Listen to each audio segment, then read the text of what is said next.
السلام علیکم سامعین اور ناظرین، انفو ود انم میں آپ کو خوش آمدید کہتی ہوں۔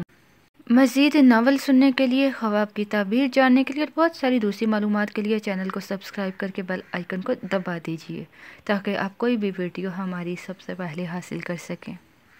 ویئرز، خواب میں شراب پینا یا دیکھنا کس بات کی طرف اشارہ کرتا ہے؟ آئیے جانتے ہیں۔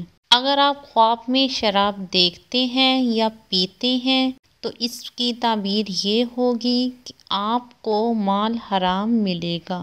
حضرت ابن سیرین رحمۃ اللہ علیہ نے فرمایا کہ اگر خواب میں دیکھے کہ شراب کے درمیان گیا ہے تو اس بات کی دلیل ہے کہ فتنے میں پڑے گا، اور اگر دیکھے کہ شراب پیتا ہے تو اس بات کی دلیل ہے کہ حرام مال پائے گا، اور اگر دیکھے کہ شراب پکاتا ہے اور پیتا ہے تو اس بات کی دلیل ہے کہ مال حرام رنج اور محنت سے حاصل کرے گا، اور اگر دیکھے کہ شراب فروخت کرتا ہے تو اس بات کی دلیل ہے کہ حرام مال فروخت کرے گا۔ حضرت امام جعفر صادق رحمۃ اللہ علیہ نے فرمایا ہے کہ خواب میں شراب 3 وجہ پر ہے۔ پہلی وجہ ہے مال حرام، اور دوسری وجہ ہے نکاح کرنا، اور تیسری وجہ ہے اس جہاں کی نعمت۔ تو ویئرز، یہ تھی ایک چھوٹی سی انفارمیشن خواب میں شراب پینے اور دیکھنے کے بارے میں۔ مزید خوابوں کی تعبیر جاننے کے لیے دیکھتے رہیے انفو ود انم۔